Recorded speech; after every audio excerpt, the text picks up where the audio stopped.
Era callado y juicioso, y consideraba que la felicidad está del lado de aquel que esté satisfecho. Mucha gente le conoce como el gran filósofo, pero este científico griego también realizó descubrimientos fundamentales en biología, ética, estilística, meteorología y estética. Era un hombre sabio. Aristóteles confiaba en la virtud de la mente humana, ya que estaba inspirada en una realidad cognitiva, la cual existe de una forma independiente a los deseos y opiniones humanas. Aristóteles nació en Estágira, una península al norte de Grecia, en el año 384 a.C. Su padre, Ninómacos, oficiaba como médico del padre de Filipo de Macedonia, el rey Amintas III. Tenía la reputación de ser un médico muy fidedigno. Le dio a su único hijo una inmejorable educación. Desde su niñez, Aristóteles estaba ya destinado a seguir los pasos paternos y, en consecuencia, se comprometió muy seriamente a los estudios de farmacología y anatomía y, probablemente, asistió a su padre en varias intervenciones. En el año 367, Aristóteles viajó de Macedonia a Atenas para continuar con su educación. Durante el viaje, el joven tuvo que hacer uso de sus conocimientos médicos para salvar a un ciudadano adinerado de una infección sanguínea. Por lo tanto, con solo 17 años, Aristóteles ya estaba considerado como un excelente doctor. Una vez en Atenas, Aristóteles ingresó en la Academia Platónica. Tras 2 años de duro trabajo y esfuerzo, ya era capaz de impartir lecturas en retórica. El joven Aristóteles se ganó la confianza del viejo Platón y el derecho de unirse al círculo de los filósofos más sabios, los platónicos. A pesar de que el estudiante apreciaba a su mentor, Aristóteles también hacía críticas de sus puntos de vista. Un ejemplo son estas palabras escritas con su propia mano. Amicus Plato, sed magis amica es veritas. Aprecio a Platón, pero aprecio más la verdad. Tras 20 años de impartir clases en la Academia de Platón, Aristóteles creó escritos sobre lógica, física, retórica y escribió tratados sobre la vida y el alma. En el año 347, cuando muere Platón, Aristóteles se traslada a Tárnea, en Asia Menor, pues allí se encontraba otro pupilo de Platón, Hermias. Una vez allí, el filósofo le ofrece su amistad desinteresada y su ayuda como consejero político. Aristóteles dijo: la amistad es lo más necesario en la vida, puesto que nadie podría vivir sin amigos, incluso aunque sea el más dichoso. Aristóteles residió plácidamente durante 3 años en el reino de Hermias, pero cuando éste murió, regresó a Macedonia. Con 40 años, Aristóteles tuvo una calurosa bienvenida en Macedonia. Filipo de Macedonia disfrutaba las conversaciones intelectuales del filósofo y le propuso hacerse responsable de la tutoría de su hijo, el futuro Alejandro Magno. Durante los próximos 8 años, Aristóteles fue el profesor del que sería el futuro conquistador Alejandro Magno. Ciertos históricos han llegado a observar que, sin las nociones éticas, físicas y lógicas que Aristóteles le inculcó, Alejandro no hubiera desarrollado esa habilidad de estratega militar. En el año 335, cuando el gran Alejandro ascendió al trono y comenzó con sus conquistas, propuso a Aristóteles crear unas crónicas que narrasen todas sus gloriosas victorias. Este se negó. El filósofo prefería las actividades pedagógicas y meditar tranquilamente en el seno de la naturaleza en vez de las campañas militares. Antes de cumplir los 50 años, regresó a Atenas para formar su propia escuela filosófica. La escuela aristotélica estaba cerca del santuario de Apolo Licio, y en su honor la escuela se llamaría Liceo. Para enseñar filosofía, retórica y lógica a sus alumnos, Aristóteles rechazaba los métodos tradicionales y les inculcaba la filosofía a través de discusiones mientras caminaba con ellos por el jardín. A la escuela también se le denominaba con el nombre de perípatos, una especie de galería cubierta donde se discutía y se paseaba. Aparte de la filosofía, en la escuela también se creaban físicos, históricos, astrónomos y geógrafos. Aristóteles les decía a sus pupilos: para tener éxito hay que seguir a los que se tiene delante y no esperar a los que se tiene detrás. Junto con algunos de sus alumnos, Aristóteles realizó varios descubrimientos en diferentes ciencias que crearon la base para investigaciones más avanzadas en siglos posteriores. Estaba muy en contacto con la filosofía de la naturaleza y así la clasificó en el mundo inorgánico, las plantas, los animales y los humanos. En política creó la reforma constitucional y el Estado sistemático. Él consideraba que la monarquía, la aristocracia y la democracia moderada eran la mejor opción. En la estética, Aristóteles introdujo el concepto de la catarsis, la clarificación del espíritu humano.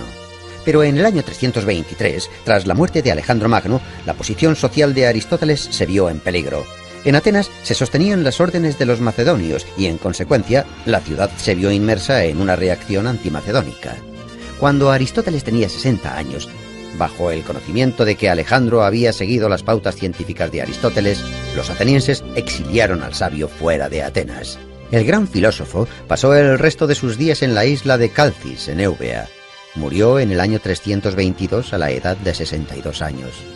En los trabajos de Aristóteles se concentran todos los conocimientos y experiencias griegas. Han pasado los siglos y al final, en el siglo XX, la República griega acuñó sus monedas con el rostro del sabio Aristóteles impreso en ellas, junto con una de sus frases: «Todo hombre, por naturaleza, tiene aspiración al conocimiento».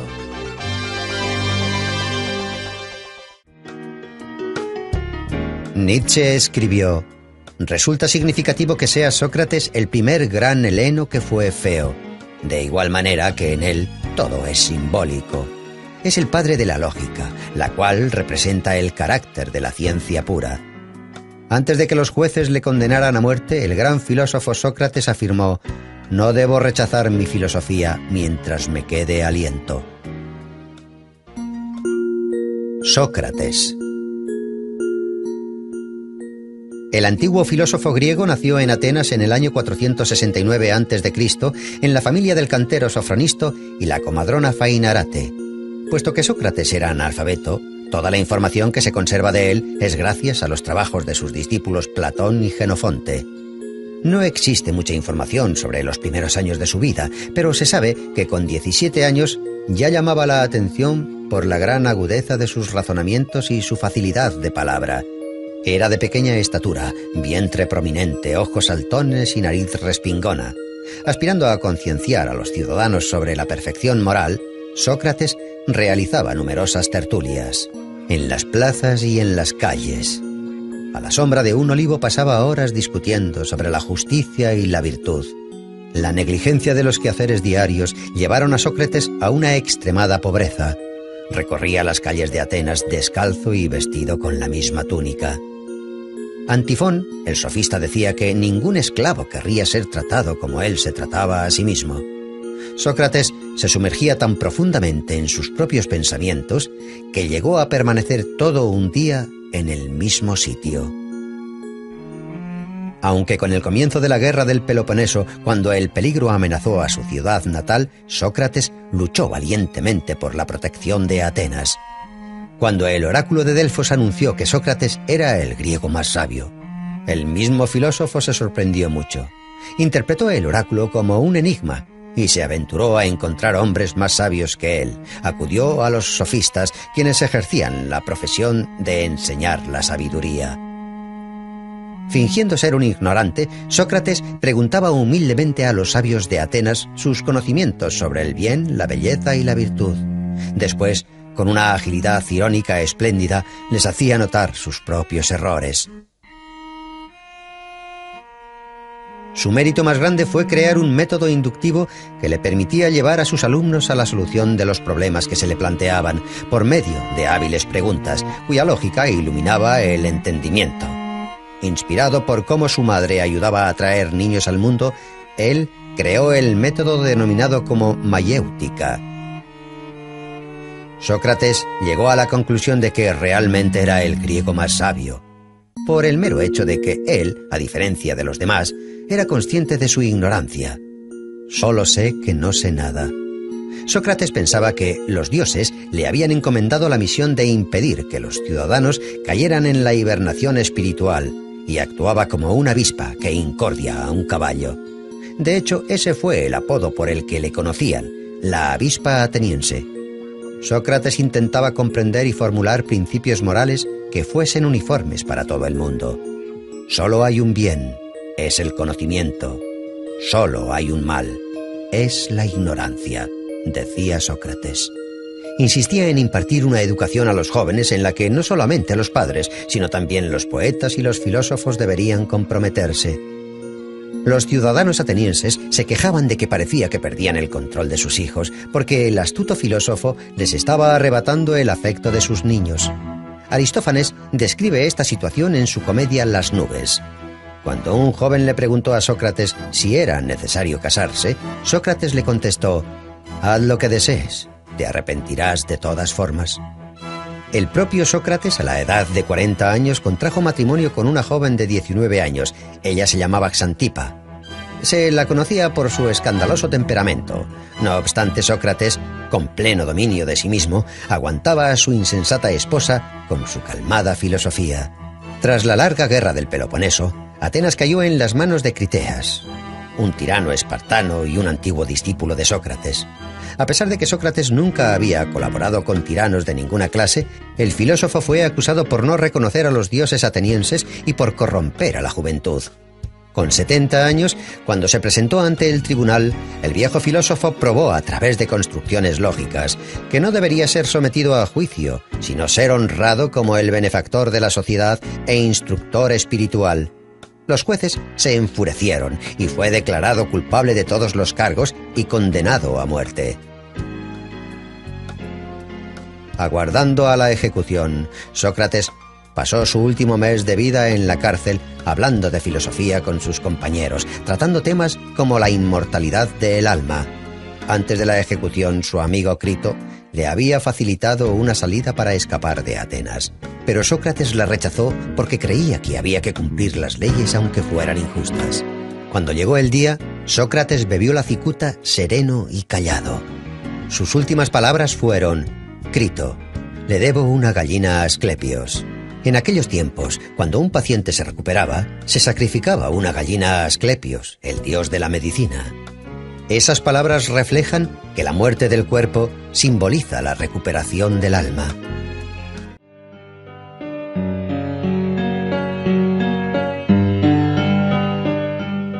Este filósofo se convirtió en leyenda cuando aún vivía. Los rumores le transformaron en un profeta y después en un estafador. A veces le convertían en héroe de anécdotas y otras le tomaban por loco. No creó ninguna doctrina integral, pero toda su vida fue un ejemplo de servir a la filosofía. Diógenes el cínico, natural de Sinope, también era llamado Diógenes el perro. Este filósofo vivió en el siglo IV a.C. Se sabe que su padre era acuñador de moneda y toda su familia provenía de Sinope, territorio de la Turquía actual. Cuando Diógenes aún era joven, fue acusado de adulterar las monedas y enviado al exilio fuera de su ciudad. Diógenes no negó su parte de culpa. Pero ¿cuáles eran las razones por las que un joven de familia adinerada actuaba así? Según la leyenda, la razón por la que falsificaba monedas no era para obtener beneficios, sino por seguir las instrucciones del oráculo de Delfos. El joven Diógenes acudió al oráculo y le realizó la descarada pregunta de ¿qué debo hacer para hacerme famoso? El oráculo respondió: cambiar el valor de la moneda. Diógenes tomó la profecía al pie de la letra. El oráculo se convirtió en la consigna cínica y en metáfora de buena parte del comportamiento del filósofo.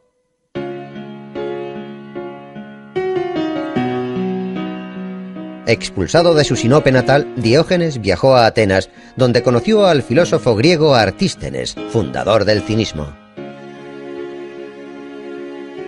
Artístenes consideraba que el hombre debiera despegarse de los prejuicios que le inculcan para liberarse de las leyes de la sociedad y vivir como un perro callejero. La palabra griega kinikos, la cual deriva de kinus, significa perro. Todos los seguidores de la filosofía de Artístenes serían denominados como kínics. La palabra cinismo, la cual proviene de las enseñanzas filosóficas de los kínics, en la actualidad ha obtenido un nuevo significado. Ahora no solo define la acción de negar las leyes sociales, sino también describe la acción de negar la moral existente y las leyes culturales. Diógenes se convirtió en el mejor alumno de Artístenes. Convencido de que la virtud consistía en abstenerse de las necesidades y el ascetismo, Diógenes liberó a su único esclavo, cambió sus ropas por vestimentas rústicas, se hizo con un zurrón y comenzó a vivir en las calles. En invierno solía dormir en los pórticos y plazas públicas, y en verano dormía en la arena calentada por el sol. Diógenes vivió una vida ceñida a los ideales del cinismo. Incluso llegó a reprochar a su maestro de no seguir sus propias doctrinas y no apreciar las privaciones como medio de rectificación moral. Diógenes dejó de viajar por Grecia. Cuando le preguntaban de dónde venía, él siempre contestaba: «Yo soy cosmopolita, soy un ciudadano del mundo». En una ocasión, el solitario e indefenso predicador cayó en manos de piratas. Le vendieron como esclavo a un rico de Corinto llamado Geníades. Su nuevo amo no tardó en apreciar el conocimiento especial del filósofo y le dispuso como tutor de sus hijos.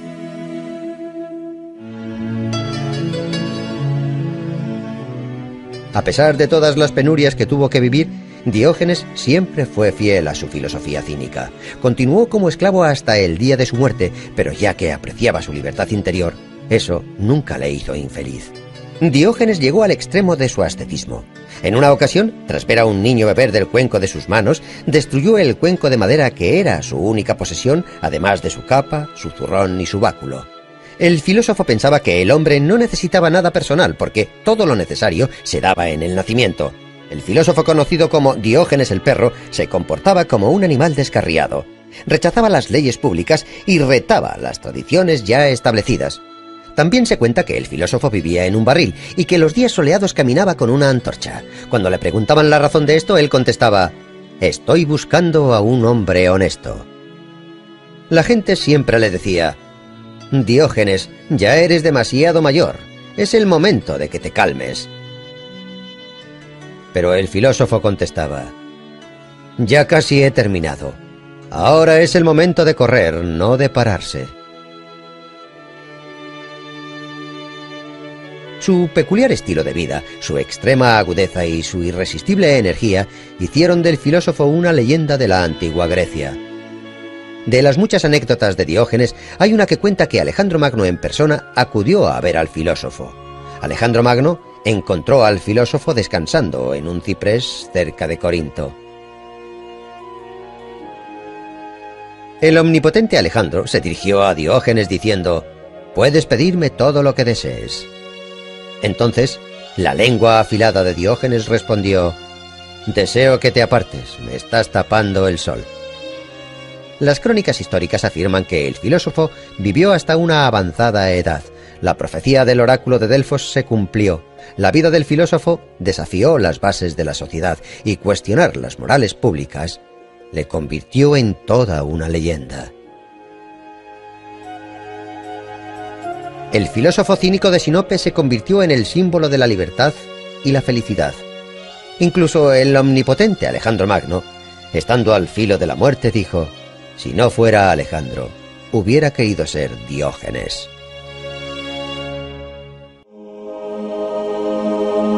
La escuela fundada por este antiguo filósofo se convirtió en un prototipo de la educación superior moderna. Los contemporáneos le denominaban el Maestro Divino.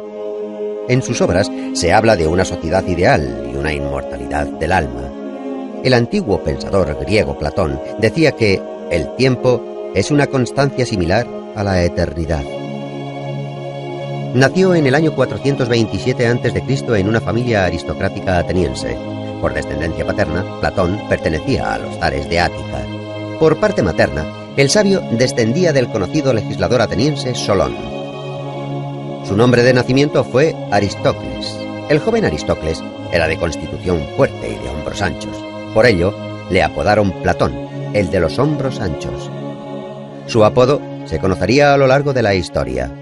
Platón obtuvo una educación aristocrática en su juventud.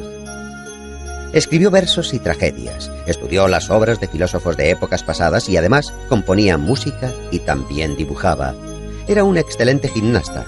Dominaba la equitación, luchaba en combates individuales e incluso ganó numerosas competiciones por ello. Pero a pesar de su versátil educación, el joven era extremadamente tímido y prefería los empleos solitarios antes que dialogar con sus contemporáneos. A los 20 años, el joven Platón ya era considerado como uno de los ciudadanos más prometedores de Atenas. Poseía una brillante carrera política por delante, pero su destino le reservaba algo diferente. En el año 407 a.C., el joven aristócrata conoce a Sócrates, el filósofo que rondaba las calles atenienses. Vestía ropas viejas y harapientas, caminaba descalzo y siempre estaba rodeado de pupilos y de oyentes atónitos ante sus palabras. Sócrates ofrecía discursos interminables sobre la idea del bien y a nuestros ojos podría parecer un loco que desvariaba. Pero Sócrates revolucionó la mente del joven Platón. Influenciado por las teorías del viejo filósofo, el joven, al que le esperaba una brillante carrera política, perdió todo su interés respecto a los ideales públicos y políticos. Platón comprendió entonces que una sociedad basada en tales ideales estaba condenada a la destrucción y para rescatarla había que buscar una manera nueva de hacer las cosas. En el año 399, la trágica muerte de Sócrates obligó a Platón a dejar Atenas. Pasó 12 años de su vida viajando por Grecia y el sur de Italia. Participó en la guerra de Corinto. En Sicilia fue capturado y convertido en esclavo, pero uno de sus amigos le liberó. Entonces decidió volver a su Atenas natal, donde fundó la escuela filosófica a la que bautizó con el nombre de Academia. Esta se convirtió en la escuela más famosa de toda la antigüedad clásica y permaneció abierta durante cientos de años, hasta que, en el año 529 después de Cristo, el emperador romano Justiniano I cerró sus puertas para siempre. La filosofía de Platón cambió la antigua representación del mundo. Sus teorías sobre los comienzos individuales del mundo y sobre la inmortalidad del alma se convirtieron en un prototipo de la religión cristiana. Platón comparaba el alma humana con una cuadriga, donde caballos blancos y negros tiraban de ella, los comienzos nobles y malvados del hombre. El ecuestre, que maneja la cuadriga, es la razón. Cuando el ecuestre domina los caballos negros, el comienzo del alma, el alma puede crecer hasta asimilarse a la de los dioses. Uno de los temas centrales en la filosofía de Platón, el cual se expone detalladamente en su obra República, es la estructura ideal de la sociedad y el Estado. Platón confiaba en la realización y en la encarnación de sus ideas. Para esa misma causa, a los 61 años Platón emprendió un viaje a Sicilia. Dionisio I, el tirano de Siracusa, alababa la filosofía de Platón e invitó al filósofo a llevar a cabo las reformas deseadas. Platón esperaba poder transformar Siracusa en un estado ideal, pero al verse envuelto en varios juicios, el filósofo tuvo que dejar la ciudad. No obstante, la decepción de Platón no fue extrema. 5 años más tarde regresó a Sicilia e intentó realizar su tan ansiada transformación de nuevo. Tampoco tuvo éxito esta vez. Tras este fracaso, Platón no volvió a abandonar su Atenas natal. Dedicó su vida a la academia. El filósofo murió en el año 347 a.C., dejando tras de sí una amplia herencia de escritos. Obras de Platón fueron transformadas en diálogos. A pesar de los años, estas obras siguen despertando el interés de las mentes científicas. La leyenda griega más conocida, escrita por Platón, fue el mito de Atlantis, una isla fértil, poblada y con una civilización avanzada. Como consecuencia de un cataclismo desconocido, probablemente un terremoto, Atlantis se sumergió en las aguas. Este pequeño episodio, escrito en el diálogo de Platón Crito, ha suscitado numerosas hipótesis. Los científicos discuten sobre el lugar, la época y, en general, sobre la posible existencia de la mítica Atlantis. En el año 2004, el Dr. Kunz, de la Universidad Alemana de Wuppertal, llevó a cabo un análisis vía satélite que mostraba fotos de ciénagas saladas cerca de la ciudad española de Cádiz. En las fotos se apreciaban claros remanentes de construcciones antiguas que concordaban con los relatos platónicos. El alemán creyó que Atlantis no era una isla, sino tierras bajas que fueron destruidas a causa de una inundación entre los años 800 y 500 a.C. El antiguo pensador griego, quien dejó una extensa cadena de pupilos y actualizó la filosofía antigua, dijo una vez: «El hombre es una especie de juguete inventado por Dios. Dejadle jugar por tanto a los juegos que más le diviertan, a pesar de que eso contradiga a lo que se cree bueno en nuestros tiempos».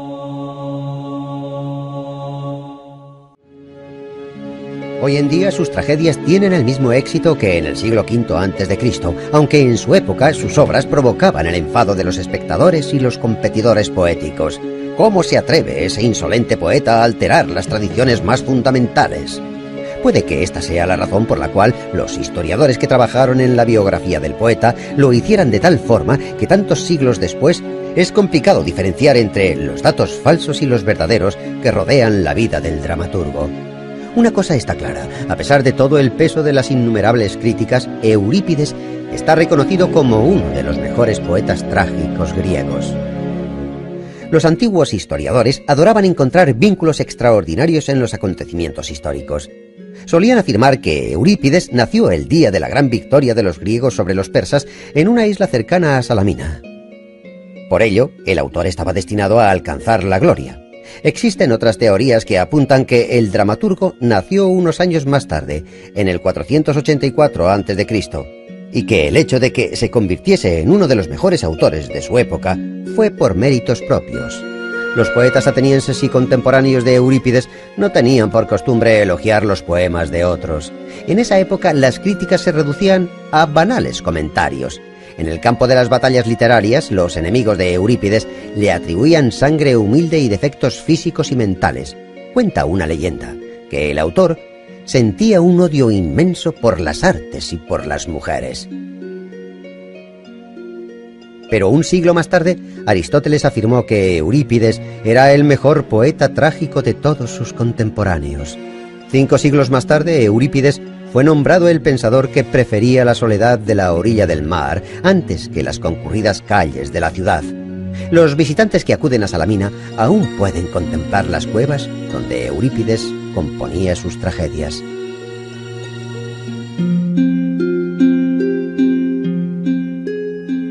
Como otros trágicos, las obras de Eurípides tratan de leyendas y eventos de la mitología que describen crímenes, asesinatos, venganzas, perjurio, incesto, autosacrificios glorificados, severidad, devoción y valentía.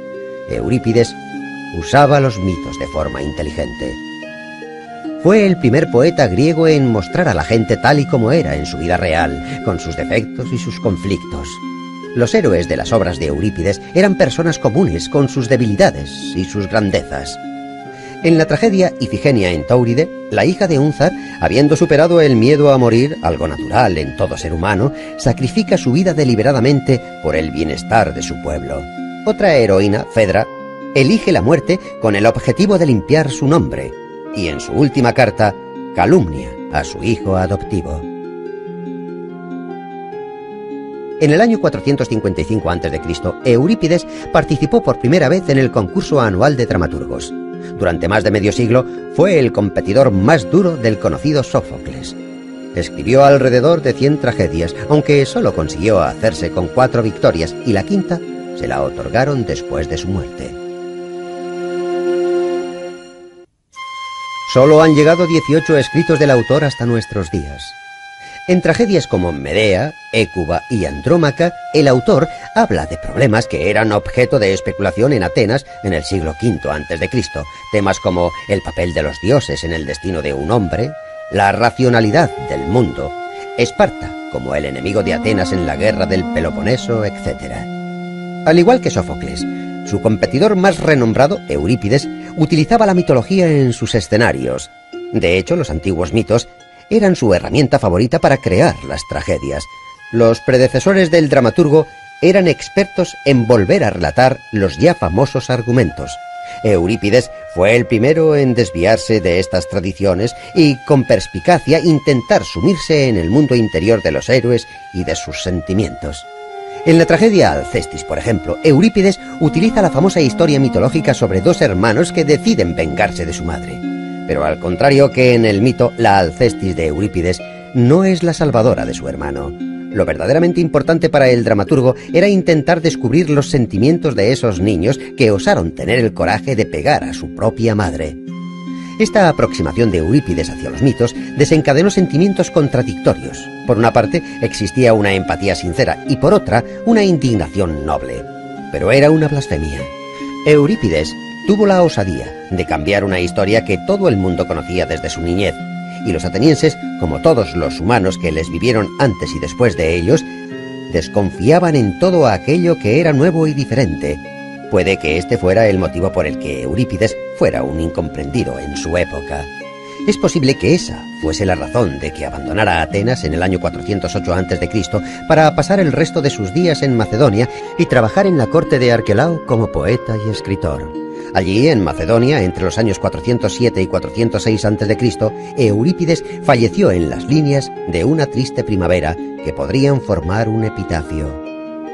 No debe lamentarse la muerte, debe lamentarse la vida destinada a la lucha y a una vida miserable.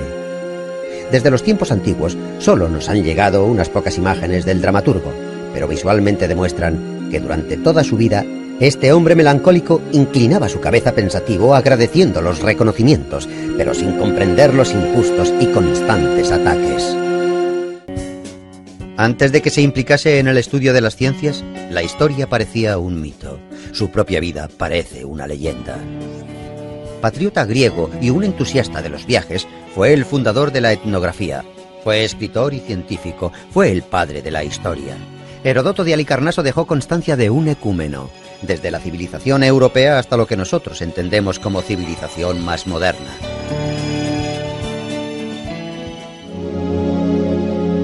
Heródoto, el futuro historiador, nació en el año 284 a.C. en el seno de una familia rica y noble en Halicarnaso, una colonia griega situada en Asia Menor. A pesar de que Heródoto era un ciudadano persa, era heleno por parte materna. Le encantaba escuchar las historias de los marineros que buscaban la libertad de la amada ciudad griega Atenas, donde los emperadores Solón y Clístenes llevaban a cabo las reformas democráticas. Pero en su ciudad natal, el tirano Ligdamis luchaba por hacerse con el poder. El joven Heródoto, junto a otros seguidores de la democracia, se rebelaron contra el tirano. La revuelta fue contenida y para salvar su vida, Heródoto tuvo que huir a la isla de Samos, uno de los estados más ricos de Grecia.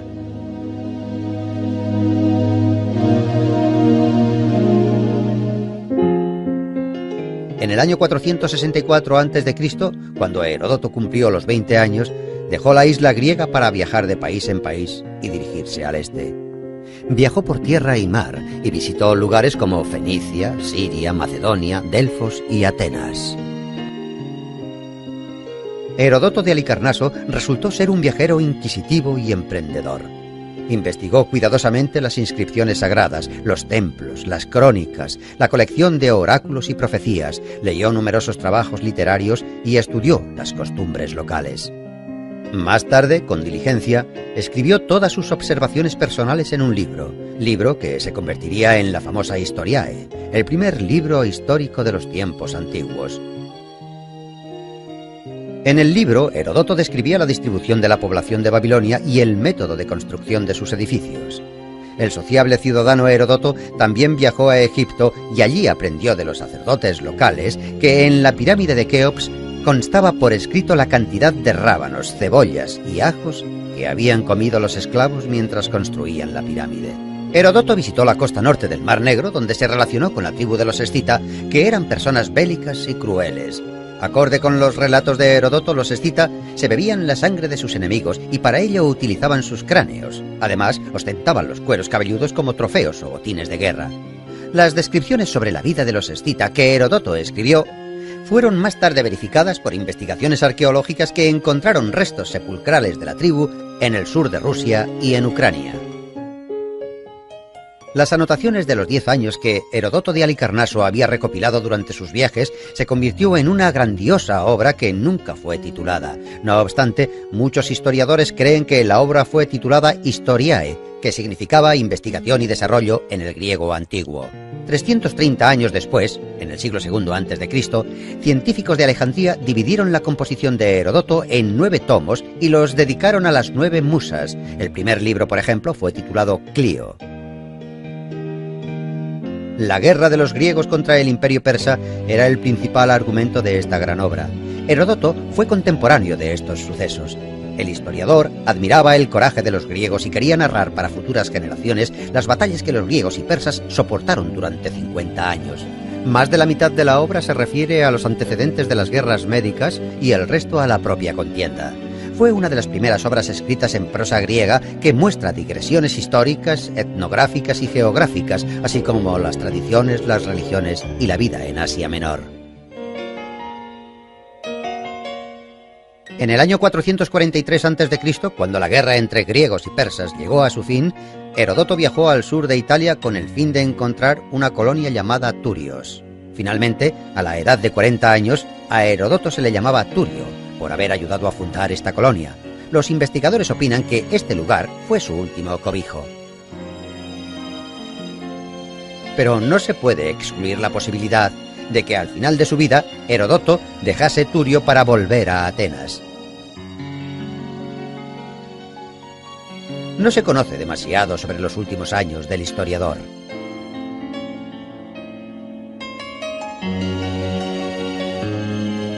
Probablemente participó en alguna reyerta política entre Atenas y Esparta y se dedicó a completar su monumental obra que nunca fue terminada.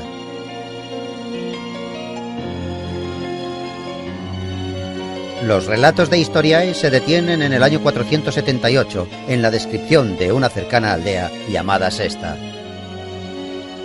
Heródoto vivió alrededor de 60 años y murió cerca del año 425 a.C. 4 siglos más tarde, el orador romano Cicerón hablaba de Heródoto como el padre de la historia.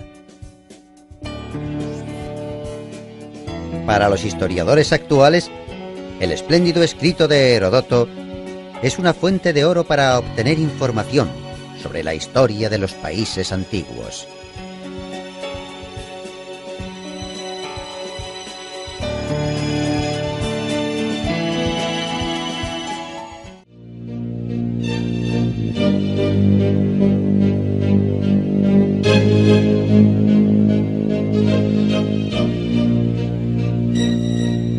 Sus contemporáneos escribieron: tuvo una vida larga y feliz. Creó infinidad de tragedias preciosas y murió sin conocer la desgracia. Escribió más de 100 obras, pero solo se conservan 7 de ellas, aunque éstas demuestran que Sófocles fue uno de los mejores poetas trágicos de la antigüedad. Sé osado. Lo que los sueños te traen con la luna, los rayos del sol se lo llevarán. Hijo mío, no hay mejor regalo que la vida. Como ocurre con otros poetas antiguos, no se conoce demasiado sobre Sófocles. Nació en Colono, un pueblo cerca de Atenas. El autor haría conocido su lugar de nacimiento por medio de su tragedia Edipo en Colono. Era hijo de un rico armero llamado Sófilo. Otorgó a su hijo la posibilidad de recibir la llamada educación ateniense, que fomentaba el libre desarrollo del cuerpo y el espíritu. El joven Sófocles se inclinaba por jugar a la pelota y estudiar música. A los 16 años fue elegido director del coro de muchachos que dedicaba himnos a los dioses, para celebrar la victoria contra los persas en la batalla de Salamina. Esta batalla conecta a 3 de los mejores poetas trágicos de la antigua Grecia. Esquilo participó en la batalla de Salamina. Sófocles le glorificó por ello. Y Eurípides nació en esa época. Según ciertos estudios, en el año 480 a.C., Sófocles ya había comenzado a labrar su trayectoria como poeta trágico. Pero no fue hasta 12 años después cuando debutó como poeta trágico en las Dionisias, el concurso teatral que se celebraba anualmente en Atenas, y se hizo con el primer premio derrotando al gran Esquilo. Según la opinión de sus contemporáneos, Sófocles elevó la tragedia a un nivel superior, añadiendo un tercer actor en la escena y dando un mayor juego al diálogo. El escritor Diógenes Laercio expuso la historia de la tragedia griega de la siguiente manera: si uno quiere atribuir a Esquilo todas las innovaciones escénicas, como por ejemplo la luz y el estruendo de los rayos, las máscaras y los cantos, los atuendos ceremoniales de los reyes y las ropas de lana de los profetas, uno debería pensar que quizás Sófocles inventó todo eso. Además, a diferencia de Esquilo, Sófocles se centró, más que en el argumento, en los sentimientos y los sufrimientos de los hombres. Sófocles admiraba la fuerza mental que un hombre es capaz de demostrar. En su famosa obra Antífona, Sófocles comienza el estribillo diciendo: «Hay muchas maravillas en el mundo, pero el hombre es la más maravillosa de todas ellas». Con obras como esta, Sófocles se convirtió en uno de los poetas más conocidos de la antigua Grecia. En el festival en honor a Dionisio ganó el primer premio en más de 20 ocasiones y el segundo más de una docena de veces. Pero nunca se permitió quedar el tercero, que para él sería el último puesto. Escribió más obras que muchos autores, 123 dramas, pero solo 7 han llegado a nuestros días. Áyax, las Traquinias, Electra, Filoctetes y la trama de la familia del rey Edipo fue quien otorgó la mayor fama a su autor. La trama consta de las tragedias Edipo Rey, Edipo en Colono y Antígona. En la tragedia Edipo Rey se narra la caída de Pericles al mando del Estado ateniense y se interpreta de una forma muy creativa. En la historia, los años de su gobierno se conoce como la época de Pericles, el período donde Atenas era fuerte y próspera. Sófocles era uno de los mejores amigos de Pericles. En el año 440 a.C., ambos fueron elegidos estrategos y participaron en la expedición ateniense contra Samos, acontecimiento que recoge Plutarco en sus Vidas Paralelas. El poeta jugó un papel muy activo en la vida pública de la polis. Incluso cuando Sófocles era ya un hombre muy mayor, fue elegido como uno de los 10 consejeros que, supuestamente, devolverían los años dorados a Atenas. Sobre la vida personal de Sófocles se desconoce la mayoría. Solo se sabe que tuvo 5 hijos. Hay quien piensa que un hijo de Sófocles, llamado Lofón, intentó atribuirle a su padre una enfermedad mental causada por su avanzada edad. El poeta dijo ante el tribunal: «Si estoy loco, no soy Sófocles. Si soy Sófocles, no estoy loco». Y a continuación recitó el comienzo de la tragedia de Edipo en Colono. Con admiración, el jurado se percató de que en efecto se trataba de Sófocles y por lo tanto no podía estar loco. La tragedia de Edipo en Colono fue llevada al escenario por su nieto, también llamado Sófocles. La representación tuvo lugar justo después de que, con 90 años, su abuelo Sófocles falleciera. Sófocles también era conocido por su afán a la religión. Según algunos historiadores, antes de que el templo para Asclepios, dios de la medicina, fuera construido en Atenas, Sófocles adoraba al dios en su propia casa. En su tragedia, un hombre antes de morir conoce a las Parcas. En uno de los fragmentos que se conservan, Sófocles advertía: «El hombre ha de admirar y valorar el júbilo de hoy. Los dioses cubrirán el mañana con mantos grises y oscuros».